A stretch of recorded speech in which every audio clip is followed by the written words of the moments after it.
Doctrina Profunda. Hablando de temas específicos y de difícil comprensión en la Escritura. Analizando textos con herramientas más precisas y esclarecedoras.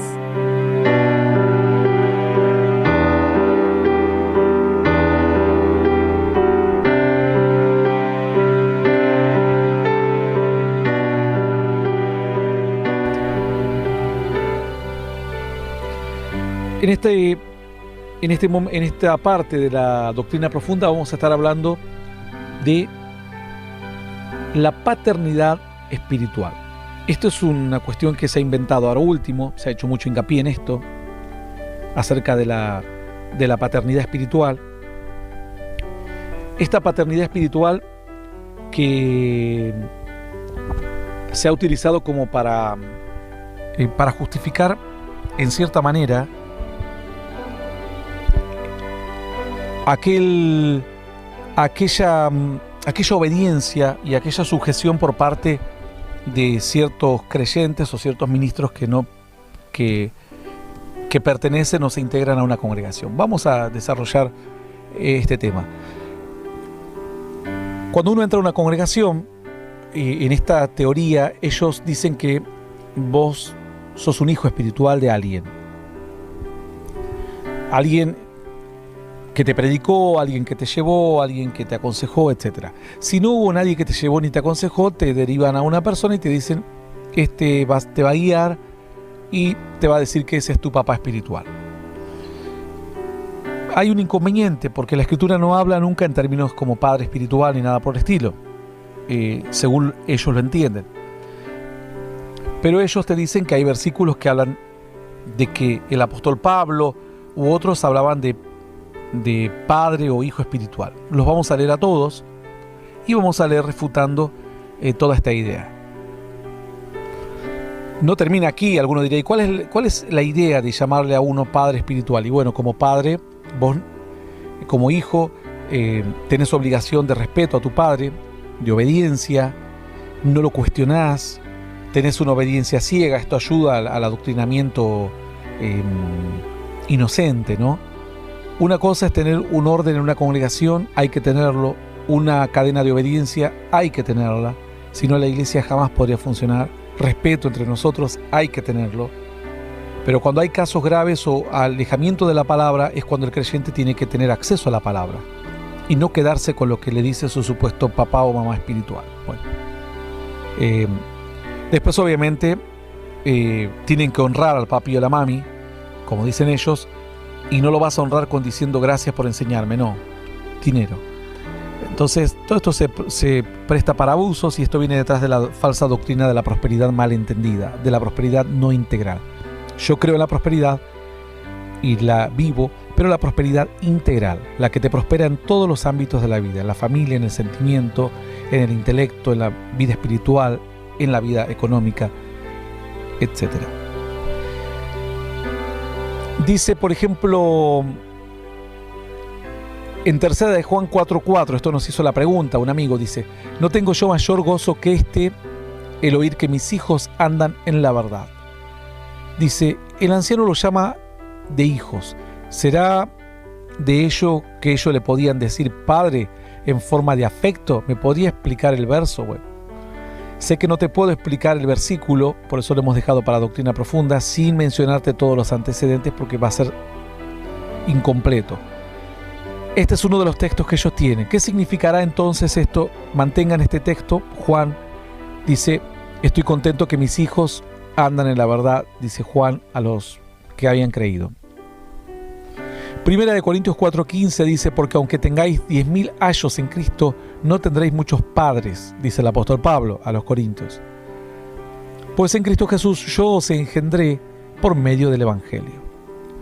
Este es uno de los versículos preferidos por los que enseñan esta falsa doctrina de la paternidad. Vamos a Primera de Tesalonicenses 2:7. Antes fuimos tiernos entre vosotros, como la nodriza que cuida con ternura a sus hijos, a sus propios hijos. Otro texto. En ese mismo vamos a encontrar el verso 8, que dice: tan grande es nuestro afecto por vosotros que hubiéramos querido entregaros no solo el Evangelio de Dios, sino también nuestras propias vidas, porque habéis llegado a hacernos muy queridos. Así que, como también sabéis de qué modo, dice el 11, como el Padre a sus hijos, exhortábamos y consolábamos a cada uno de vosotros. Dice como el Padre. Entonces ese es otro texto que les agrada, porque dice como el Padre consolaba a sus hijos. El 14 también de 1 Tesalonicenses 2 dice: porque vosotros, hermanos, vinisteis a ser imitadores de las iglesias de Dios en Cristo Jesús, que están en Judea, pues habéis padecido por los de vuestra propia nación las mismas cosas que ellas padecieron de los judíos. Bueno, estos son algunos de los textos que ellos mencionan. Obviamente este último no hace alusión directamente, pero viene en el contexto como para que entendamos de qué es la temática. Después les agrada a ellos otro texto, Malaquías 4, 5 y 6. He aquí yo envío al profeta Elías antes que venga el día de Jehová grande y terrible. Él hará volver el corazón de los padres hacia los hijos y el corazón de los hijos hacia los padres, no sea que venga yo y hiera la tierra con maldición. Entonces habla aquí Elías como que Dios va a hacer volver el corazón de los hijos hacia los padres, o de los padres hacia los hijos, mejor dicho. Es decir, volver a tener esa ligadura de afecto y el corazón de los hijos hacia los padres también. Entonces, ¿cuál es el otro texto preferido de ellos?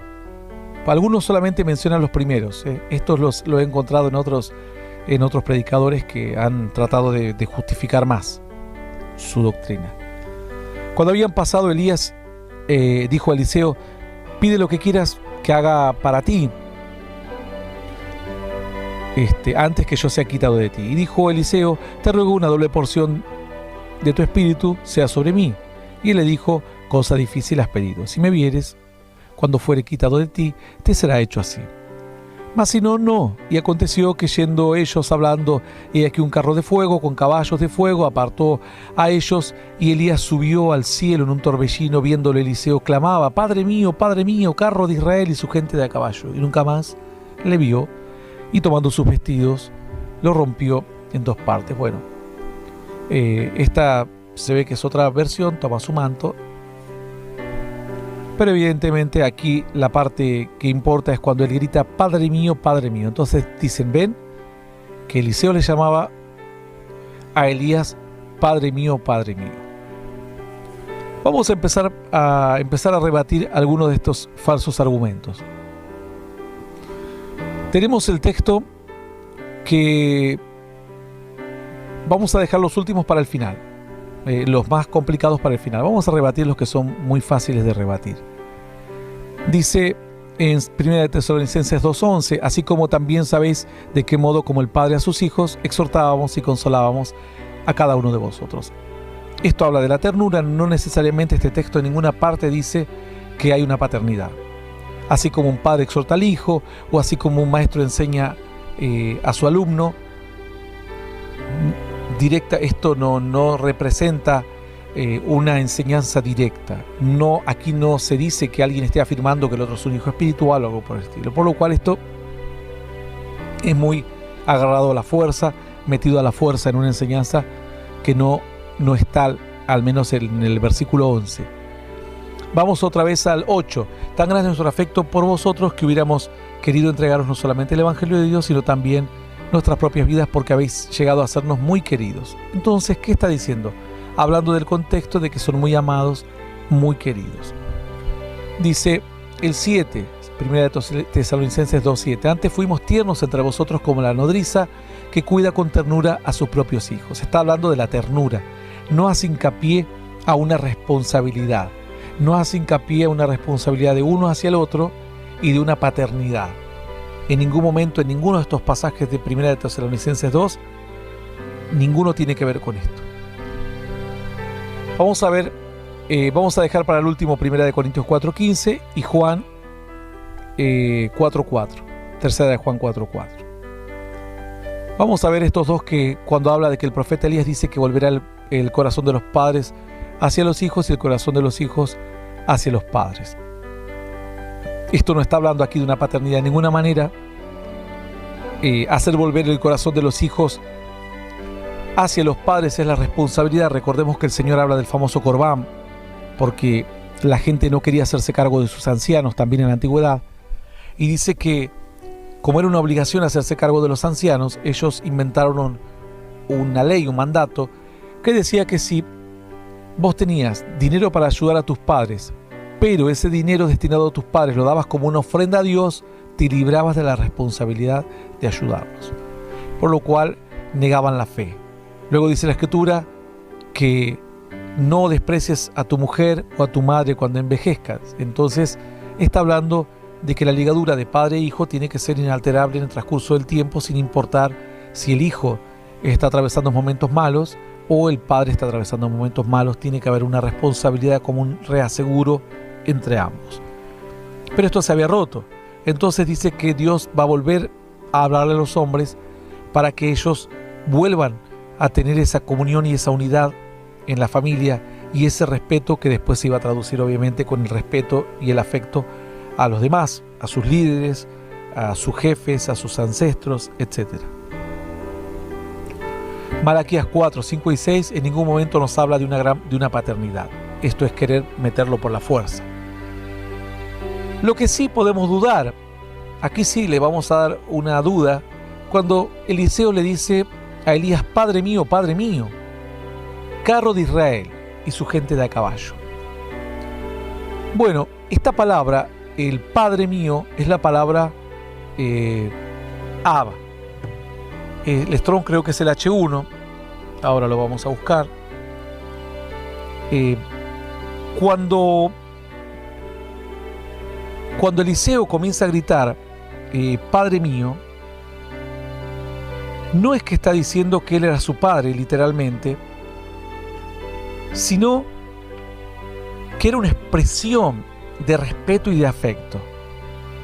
Alguno dirá: ¿cómo usted puede afirmar esto? ¿Por qué está tan seguro que era una expresión de afecto y de solamente una expresión de respeto? Bueno, Mateo dice: por tanto, id y haced discípulos a todas las naciones. Primero habla de hacer discípulos el Señor, nunca habla de hacer hijos. Luego tenemos, por ejemplo, Hechos, que nos habla también de discípulos. Nos está hablando siempre de ir y hacer discípulos. Algunos dicen: bueno, pero resuélvame lo de Padre mío. Entonces tienes que ir a Samuel, 1 Samuel 24:11, dice: y mira, Padre mío, mira la orilla de tu manto en mi mano, porque yo corté la orilla de tu manto y no te maté. Conoce pues y ve que no hay mal ni traición en mi mano, ni he pecado contra ti. Sin embargo, tú andas a la casa de mi vida para quitármela. ¿Qué le dijo? Y mira, Padre mío. ¿Quién estaba diciendo este?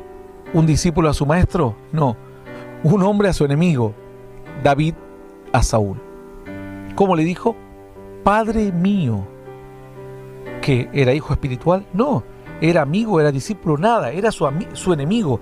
Era como una forma de cortesía. Es como cuando alguien dice: oiga, jefe, ayúdeme. O chief, en inglés se dice como chief, ¿no? Es una expresión como de respeto, como de confianza, pero más bien de respeto. O boss también, o jefe. Bueno, en español también se dice: escuche, jefe, pero no es que sea tu jefe. Es como que vos tratás de ser un poco más afectuoso y ponerlo a él en una posición de importancia. Bueno, lo mismo. David aquí le dice: mira, Padre mío. ¿Cómo le va a decir padre espiritual a Saúl, que nunca le enseñó nada de Dios? Al contrario, jamás Saúl tuvo una relación ni siquiera afectuosa con David. O sea, aquí en 1 Samuel 24 derribamos toda esta historia que dice cuando Eliseo llamó Padre mío, carros de Israel y su gente de a caballo. Era una expresión de respeto, de cariño a una persona, de sumisión.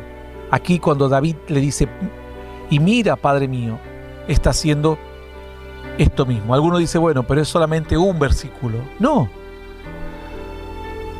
¿Por qué no vemos, por ejemplo, 2 de Reyes 5:13? En el caso, Naamán, leproso, se iba enojado porque Eliseo no lo quiso recibir. ¿Qué ocurrió entonces? En el versículo 13, 2 de Reyes 5:13, mas sus criados se le acercaron y le hablaron diciendo, Padre mío, si el profeta te mandare alguna gran cosa, ¿no la harías? ¿Cuánto más diciéndote levántate y serás limpio? Otro versículo más que muestra que Padre mío era una cuestión de cortesía, era una cuestión de sumisión. No era una cuestión de padre espiritual e hijo espiritual como quieren hacer creer algunos en la historia de Elías y Eliseo. Alguno dirá, bueno, este es el último versículo. No, podemos ir a Jeremías 3:19. Yo preguntaba, ¿cómo os pondré por hijos? Y os daré la tierra deseable, la rica heredad de las naciones. Y dije, me llamaréis Padre mío y no os apartaréis en pos de mí. Esto dijo Dios, me llamaréis Padre mío. Es decir, Dios dice, para que yo te bendiga a mí, me llamarás Padre mío. Pero, como la esposa infiel abandona a su compañero, así prevaricasteis contra mí, oh casa de Israel, dice Jehová. Él esperaba que le digan Padre mío a Dios. Y a veces preferían decir Padre mío por respeto a un jefe al que te paga el sueldo, como decir, mande, sí, dígame, ¿qué quiere que le haga? Y cuando llegamos a Dios, parece que le estamos reclamando a Dios porque no nos prosperó, lo tratamos como si fuese nuestro criado. Cuando a un jefe lo tratamos con respeto. Y en la antigüedad le decían Padre mío. Y dice Dios, y yo quería que ustedes me llamen a mí Padre mío. Y no lo hicieron. Pero como esposa infiel abandona a su compañero, así prevaricasteis contra mí, oh casa de Israel, dice Jehová. Dice la Escritura, ¿qué más nos dice la Escritura? Bueno, dice la Escritura que no debemos llamar Padre nuestro a ninguno que está aquí en la tierra. Dice, pero vosotros no llamaréis, no queréis que os llame Rabí, porque uno es vuestro maestro, que es el Cristo, y todos vosotros sois hermanos, dijo el Señor. Y no llaméis Padre vuestro a nadie en la tierra, porque uno es vuestro Padre, que está en los cielos. Entonces, ¿qué es lo que nos está diciendo el Señor? No tenemos que llamar Padre nuestro a ninguno de los que está aquí en la tierra, porque dice, uno es tu Padre que está en los cielos. Esto es Mateo 23, en el versículo 9. Pero si a alguien no le queda seguro esto, no está convencido, ve al 8. Dice, pero vosotros no queréis que os llame Rabí, porque uno es vuestro maestro, el Cristo. Y todos vosotros sois hermanos, porque uno es vuestro maestro, el Cristo, y todos vosotros sois hermanos. Luego reafirma y dice, no llaméis Padre vuestro a nadie en la tierra, dice el versículo siguiente, porque uno es vuestro Padre, el que está en los cielos. Entonces, tenemos lo que dijo Cristo y lo que ahora dice el apóstol Pablo, porque aunque tengáis 10.000 años en Cristo, no tendréis muchos padres, pues en Cristo Jesús yo os engendré por medio del Evangelio. Hay una contradicción entre lo que dice el apóstol Pablo y lo que dice Cristo. Los amigos que han estudiado doctrina profunda y han visto las herramientas saben que cuando hay una contradicción de textos o una interpretación que es contrapuesta entre uno y otro, una de las formas de entender cuál es la correcta es ver la autoridad que cada uno tiene. Cristo dijo, vosotros sois todos hermanos, y no llaméis Padre vuestro a nadie que está en la tierra. Y aquí el apóstol Pablo dice, yo os engendré por medio del Evangelio. Porque aunque tengáis, dice, aunque tengáis 10.000 años en Cristo, no tendréis muchos padres. Está diciendo como que Él es el Padre. La Escritura dice, ninguno es Padre. Luego, el apóstol Pablo dice, yo os engendré por medio del Evangelio. Otro error más del apóstol Pablo aquí, contradiciendo a la palabra. Porque dice la Escritura que nadie puede venir al Hijo si el Padre no lo trae primero. Son los sufrimientos de Cristo. Nosotros no engendramos a ningún hijo. Entonces, las personas creen que todo lo que dijo el apóstol Pablo es la palabra de Dios, lo que era la voluntad de Dios. El apóstol Pablo en un momento dijo, yo me envanecí y yo me glorié y fui un necio al gloriarme. Vosotros me obligasteis. ¿Qué quiere decir? ¿Que eso es palabra de Dios? No. Él está reconociendo un error para que nosotros veamos. Y estas eran cartas del apóstol Pablo. Cuando leemos la Escritura, lo que dijo Cristo, y vemos lo que dijo el apóstol Pablo, decimos el apóstol Pablo aquí tendría que haberse expresado de otra manera. Eligió la relación de padre y de hijo, y eligió la palabra engendrar, cuando el término que debería haber elegido es otro, porque eso iba a dar lugar a una contradicción con la realidad espiritual de Cristo, que solo Cristo es el que nos hace nacer. Nosotros no hacemos nacer a nadie. Luego de eso, la gente ahora anda con la idea de que tenemos una matriz espiritual y que damos a luz bebés espirituales y armó toda una teoría. El apóstol Pablo dice una cosa, Cristo dice otra. Los que saben de doctrinas entienden que a diferente punto de vista, el que tiene mayor peso espiritual, no hay nadie que tenga mayor peso que Cristo en la Biblia. Cristo tiene la razón, no el apóstol Pablo. El apóstol Pablo quiso expresar afecto, no eligió la analogía más feliz, porque eligió algo, como dijo, yo los quiero como padres, porque venían diciendo, así como un padre quiere a su hijo, estaba con el tema del padre y de los hijos, hasta que en un momento dijo, yo os engendré por medio del Evangelio. Ahora, yo me pregunto, ¿estas personas nacieron por voluntad del apóstol Pablo? Si dice la Escritura que nosotros hemos nacido no por voluntad de hombre ni de varón, sino por voluntad de Dios. Podemos ser guías para otros, maestros en cierto, si el término cabe, porque el Señor también dijo, no, uno es tu maestro verdadero, pero alguien que te enseña, un guía. Pero nosotros no somos los que engendramos a los hijos espirituales, porque si no estás diciendo que tu hijo nació por voluntad de varón, por voluntad de carne, y dice que los que nacen de Dios no son engendrados por voluntad de varón ni de carne, sino por voluntad de Dios, ni siquiera por voluntad del apóstol Pablo. Este pasaje del apóstol Pablo no ha elegido las palabras correctas. La intención de demostrarle la entrega que él tuvo era buena para que ellos recapaciten, pero la forma en que se expresó entró en un choque directo y en una contradicción directa con lo que dijo el apóstol Pablo. Asimismo, otros se expresaron otra vez. Juan 3:4:4. No tengo yo mayor gozo al oír que mis hijos andan en la verdad. Otra expresión mala, tendría que haber usado la palabra discípulos. Discípulos, alumnos, discípulos, cualquiera otra palabra, pero ellos eligieron la palabra hijos y volvió a chocar contra la doctrina del Señor. Porque esto no es que alguien lo dijo el apóstol Elías o Moisés. Esto fue de boca de Cristo, que dijo que nosotros no debíamos llamar a nadie Padre en la tierra, porque todos vosotros sois hermanos. Esto lo aclara específicamente, que nosotros somos hermanos. Esto está en Mateo 23. Mateo 23, en el versículo 8, dice que todos nosotros somos hermanos, y en el 9 dice, no llames Padre vuestro a ninguno de los que están aquí en la tierra. Uno es vuestro Padre, el que está en los cielos. Alguno dirá, entonces, ¿cómo es? Bueno, fíjate por ejemplo lo que dice, por tanto, id, dice el Señor, y haced discípulos. ¿Cuál es la otra idea? Jesús jamás tuvo hijos, jamás enseñó a los discípulos en vida que ellos deberían tener hijos espirituales. Él les dijo, hagan discípulos.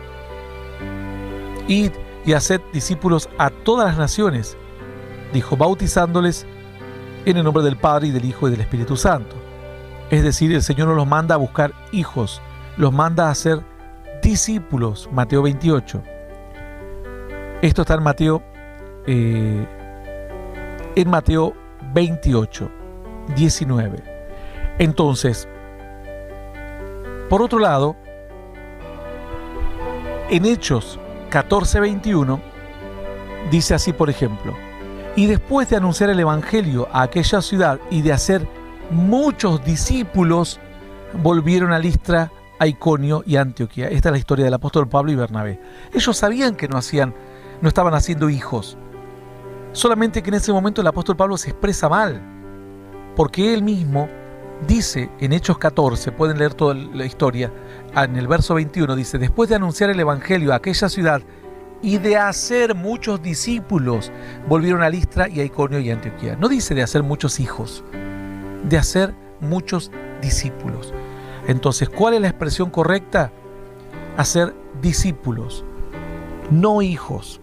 La paternidad espiritual es una mentira forzada por algunos versículos mal interpretados y desconocen e ignoran las verdades espirituales, incluso las mismas que dijo el apóstol Pablo, que él mismo afirmaba acerca de hacer discípulos.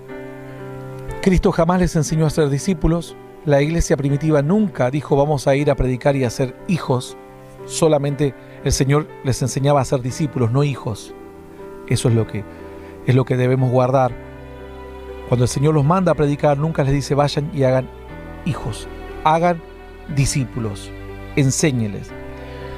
¿Por qué nace esta idea desesperada de querer hacer discípulos? Porque la gente en Latinoamérica y en muchas partes del mundo, pero específicamente en Latinoamérica, la gente es muy ingrata. La gente en Latinoamérica no tiene, a veces le cuesta el tema del orden. En otros países esto se asume rápido. En Latinoamérica tenemos una cultura en que enseguida se confronta, enseguida se revela. La gente enseguida lee la Biblia, 2 versículos bíblicos, y cree que está a la altura del pastor, y le falta respeto y quiere pasar por la autoridad, etc. Todos los pastores esto lo hemos sufrido. Pero en lugar de enseñar y de tener paciencia y de corregir lo defectuoso, se inventan una doctrina de la paternidad espiritual, diciendo, también pasa por otro lado de que a veces el creyente tiene que tener mucha visión para hacer un seguimiento y un discipulado. Y ellos dicen, no, pero si le decimos que son sus hijos, lo van a querer como hijos, lo van a soportar como hijos. Bueno, el apóstol Pablo no soportó mucho a Alejandro el Calderero como hijo, porque directamente lo entregó a Satanás. O sea que no creía tampoco demasiado en la paternidad espiritual, porque si a su hijo nunca lo entregaría al infierno. El apóstol Pedro tampoco creía mucho en la paternidad espiritual porque Ananías y Zafira cayeron muertos. No creo que a sus hijos les hubiese ejecutado un juicio de esa magnitud. Aparte era un mandato de Dios, obviamente, no era voluntad de él. Pero podemos ver en la Escritura que no se trataba de una relación de padre espiritual a hijo espiritual, sino una relación de maestro más bien a discípulo, o de guía a discípulo. Demas, por ejemplo, abandonó al apóstol Pablo, amando el mundo, y el apóstol Pablo no salió a llorar como quien llora por un hijo. Entonces, obviamente que en todo esto, después viene la parte económica de estos falsos profetas y de esta mentira de la prosperidad económica solamente, y que después dicen, bueno, los hijos tienen que honrar a los padres. Los padres te cuidaron, te enseñaron y ahora tenés que retribuir. Así como un hijo cuando ya crece comienza a aportar. Y simplemente se cae en este terrible engaño y mentira. Aquí tienen por lo menos bastantes fundamentos bíblicos para ir a decirle al pastor, usted está totalmente equivocado, no te vamos a llamar papá ni nada, y deberías leer la Biblia, estos pasajes, y bueno, y tratar de enseñarnos a ser más respetuosos, enseñarnos a ser más reverentes, no ser tan irreverentes, más prudentes, más afectuosos, pero no toda esta doctrina y esta mentira de la paternidad espiritual agarrada por 1 o 2 versículos que son fácilmente contrastables con dichos dados por la boca del mismísimo Jesucristo de Nazaret. Nos vamos.